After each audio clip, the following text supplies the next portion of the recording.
পারিবারিক ও সামাজিক সম্প্রতি রক্ষার থেকে দুলা ভাইয়ের সামনে মেয়েরা মুখ খুলে আসতে পারে? জি না, মুখ খুলে আসতে পারে না, মুখ ঢেকে প্রয়োজনে কথা বলতে পারে।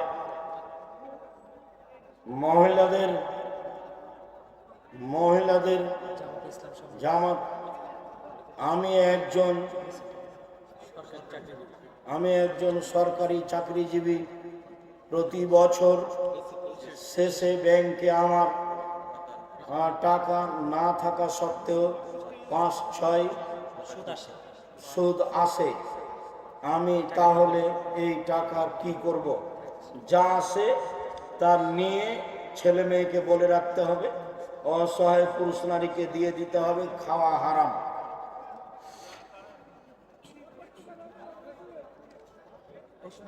তালেবান সম্পর্কে জানতে চাই।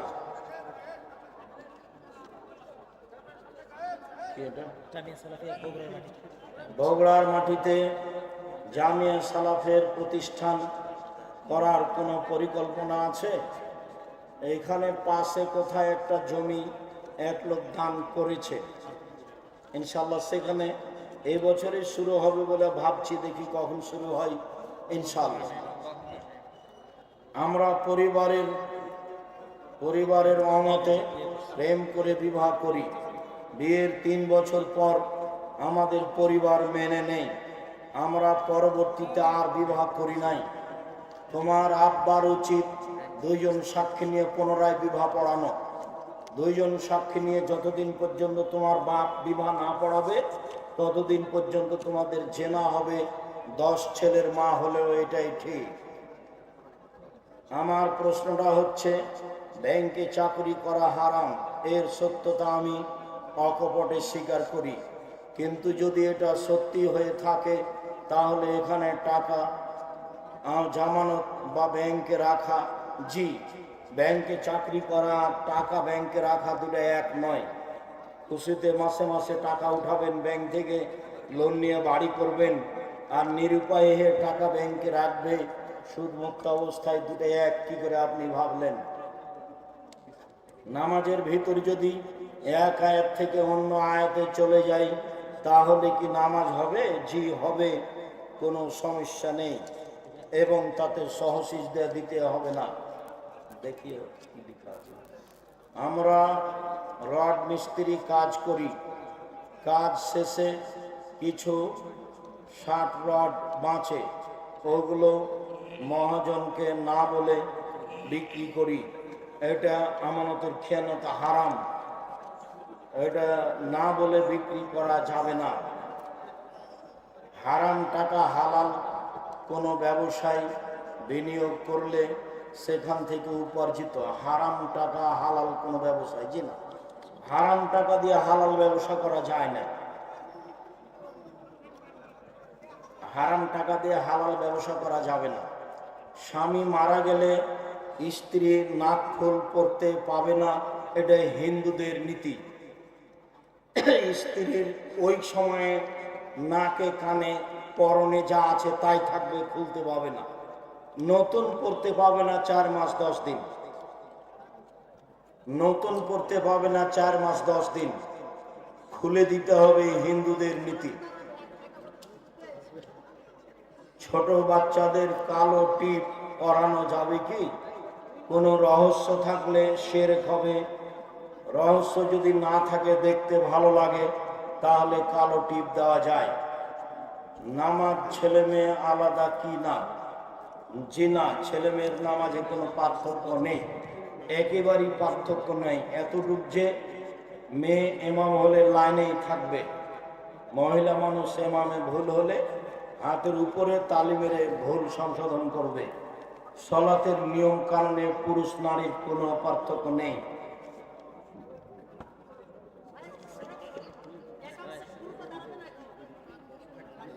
কি কথাই একামত যখন শুরু হবে তখন থেকে দাঁড়ানো শুরু হবে। আমার বাড়ি খেতলাল, জয়পুরহাট। আমার প্রশ্ন, বিভিন্ন কোম্পানি থেকে বাকিতে পণ্য কিনলে কি সুদের অন্তর্ভুক্ত হবে? জি না, প্রতারণা যেন না থাকে। যেই কোম্পানির মাল চলে না, আপনাকে অতিরিক্ত টাকা দেওয়া হয়, সেই কোম্পানির মাল সমাজে দিবেন ভালো বলে টাকা পাচ্ছেন, এই জন্য তো প্রতারক ডাক্তারের মতো হয়ে গেল।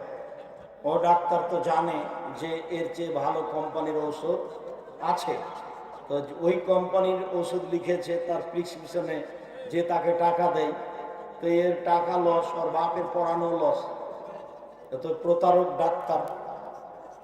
সালাতে ফরজ নামাজ পড়ার কি কোনো মোনাজাত করা যাবে? মোনাজাত ব্যক্তিগত ব্যাপার। সালাতের পরে সবাই মিলে হাত তুলে দোয়া করলে গুনাহ হবে, যা বিদআত। আজও বগুড়াতে এসব কিছু আছে, আমাকে তো অবাক লাগছে। আজও কি বগুড়ায় এমন কোনো পাড়া আছে যেখানে নামাজের পরে হাত তুলে দেওয়া হয়? তাহলে কি তারা খাঁটি বেদাতি? ওদের এইদিকে উত্তরবঙ্গে না থেকে ওদের বাড়ি করতে হবে এখনো চট্টগ্রাম খাগড়াছড়ি না, এরা হলো খাঁটি বেদাতি। তো খাঁটি বেদাতি উত্তরবঙ্গে থাকবে কি করে? যারা খাঁটি বেদাত করে, যারা খাঁটি সেরেক করে, তাদেরকে দক্ষিণবঙ্গে যেতে হবে। বিবাহ করার জন্য কি কি গুণ লাগবে? বিবাহ করার জন্য কি গুণ লাগবে? তুমি ভালো পরহেজগার মেয়ে দেখে বিবাহ করবা, পড়াশোনা করে মানুষ হওয়ার চেষ্টা করবে। তাহাজ্জুদ সালাত 2 মাস পড়বো আর 1 মাস ছাড়বো না, এই নীতি না যায়, করতেই হবে কম হলেও। বই পুস্তক আমার বাম হাত, আমার হাতের বামে রয়েছে। পায়খানায় বা গোসলখানায় সালাম বা আজানের উত্তর বা দোয়াগুলি পড়া যাবে কি? যে টয়লেটে পায়খানায় বসে গিয়ে যদি মনে পড়ে যে আমি দোয়া পড়িনি, তাহলে পড়তে পারবেন বিসমিল্লাহ আল্লাহ মিনাল খবুসাল খাবাই। বসার পর থেকে নিয়ে গোফরা নাকা পর্যন্ত কিছু বলা যাবে না। উঠে ওই টয়লেটে বিসমিল্লাহ বলে অজু শুরু করতে পারবেন। উঠে ওই টয়লেটে অজু শেষে দোয়া করতে পারবেন, আশহাদু আল্লা ইলাহা ইল্লাল্লাহ। মোবাইলে কল দিলে গান বাজে, ঝগড়া করে স্ত্রীকে 3 তালাক বলেছি, এক বৈঠকে 1000 তালাক বললে 1 তালাকই হবে।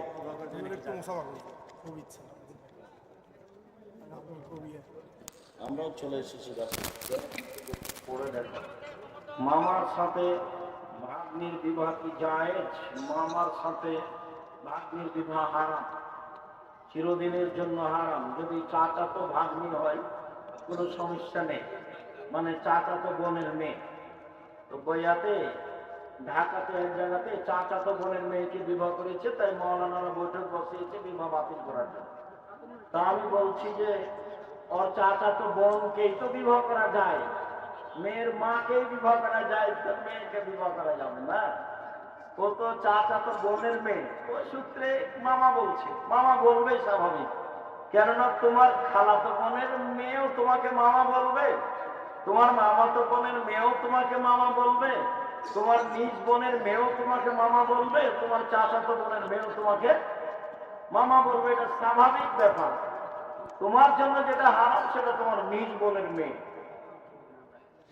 মাথার চুল কি পরিমাণ রাখা যাবে? বড় রাখাই ভালো, ছোট রাখা যায়। নামের শুরুতে মোহাম্মদ লিখা যাবে না। আমার দাদা মারা গেছেন, 32 বছর হয়েছে, অথচ আমার ফুফুরা 7 জনকে জমির ভাগ দেওয়া হয়নি। এটা তো বগুড়া জেলার নোংরা নীতি, নাজায়েজ হারাম নীতি। তখন তো আমি বলেছি তোমার পিতাকে আমি কুকুর সিলগারের চেয়ে বেশি খারাপ মনে করি। কেন দিবে? তুমি বলে দিবা যে আব্বা ভাগ্য নিয়ে এসেছি, জমিদারি যদি ভাগ্যে লেখা থাকে জমিদারি করে খাবো, যদি ভাগ্যে ভিক্ষা করা লেখা থাকে ভিক্ষা করেই খাবো। কুকুর জমি খেয়ে জীবন বাঁচাতে রাজি নয়। একবার এহরাম বেঁধে কতবার উমরা করা যাবে? একবার এহরাম বেঁধে একবারই উমরা হবে। যদি আর একবার উমরা করে তাহলে হজটাই বাতিল, আবার পরের বছর টাকা জমা দিয়ে হজ করতে যেতে হবে। এক সফরে একটাই উমরা। মৌলানা সাহেব বলেছে যে বাহির থেকে আসলে উমরা করতে পারবে, সব মিথ্যা কথা, একটাও কথার প্রমাণ নেই। বাস 100 পরে একটাই উমরা। যদি একাধিক উমরা হয়ে থাকে তাহলে হজ বাতিল হয়েছে, আবার টাকা জমা দিয়ে হজ করতে যেতে হবে। বর্তমান নেতারা মোড়ে মোড়ে ছবি ঝুলিয়ে রাখছে, হারাম নাজায়েজ। যেমন ওই যে বাসারের মূর্তিকে, শেখ সাহেবের মূর্তির অবস্থা, আমিও শেখ সাহেবের মূর্তির পাশ দিয়ে হাঁটতাম আর মনে মনে বলতাম এই দিন সেদিন আসবে যেদিন এই মূর্তি ভেঙে দেওয়া হবে।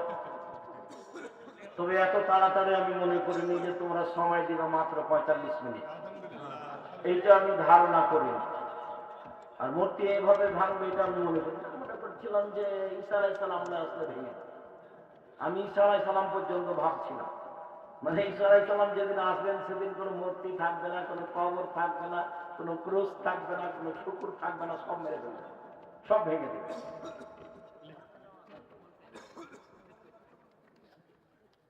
তাবলীগ করা যাবে না যাবে, তাবলীগের প্রচার মাধ্যম প্রায় 60% মিথ্যা। তাবলীগ তো জরুরি, তবে মিথ্যাটা যায় না। আর বাড়ি ছেড়ে যেতে হবে 3 মাস, সেটা তো হতে পারে না। 3 মাস আপনি বউ বেটিকে কাকে দিয়ে যাবেন? এই কোন কথা? আল্লাহর নবী বলছেন যে পাহারা দিতে হবে ছেলে মেয়েকে, পাহারা। আপনি পাহারা বাদ দিয়ে চলে গেলেন 3 চিল্লায় লন্ডন। ধর্ম এরকম নয়। ঘরের মধ্যে সামুদ্রিক শামুকের তৈরি মালা যদি মূর্তির মতো হয় রাখা যাবে না, মালা রাখা তো শামুকের কোনো সমস্যা নেই। অনলাইনে বিয়ে পড়ানো কি জায়েজ? ছেলে কবুল করবে এটা 2 জন সাক্ষী শুনবে, কণ্ঠ উঁচু করে দিয়ে যদি চলে হয় তাহলে চলবে, বিবাহ নাজায়েজ নাই। শুকরিয়া, জাযাকুমুল্লাহ খায়র। আল্লাহ আমাদের যারা মারা গেছে তুমি তাদের কবরের শাস্তি মাফ করো। আমরা যারা অসুস্থ তুমি তাদের আরোগ্য দান করো। আমরা যারা বেঁচে আছি তুমি তাদেরকে তোমার রাসূলের পদ্ধতি অনুযায়ী চলার তৌফিক দান করো। এই দাবি, এই দাওয়া, এই দোয়া রেখে আজকের আলোচনা এখানে শেষ করলাম। সুবহানাকাল্লাহুম্মা ওয়া বিহামদিকা আশহাদু আল্লা ইলাহা ইল্লা আনতা আস্তাগফিরুকা ওয়া আতুবু ইলাইক। আর মধ্যে উঠে ব্যস্ততাতে আব্দুর রহিমের বক্তব্যতে আমরা এলোমেলোতে পড়ে গেছি, নাহলে আপনাদের শুকরিয়া আদায় করতাম। বহু মানুষ, হাজারো লাখো মানুষ এসেছেন দূর দূরান্ত থেকে এখানে, আপনাদের শুকরিয়া আদায় করি, জাযাকুমুল্লাহ খায়র। প্রশাসন থেকে যারা এসেছেন সহযোগিতা করেছেন তাদের শুকরিয়া আদায় করি। যারা এলাকা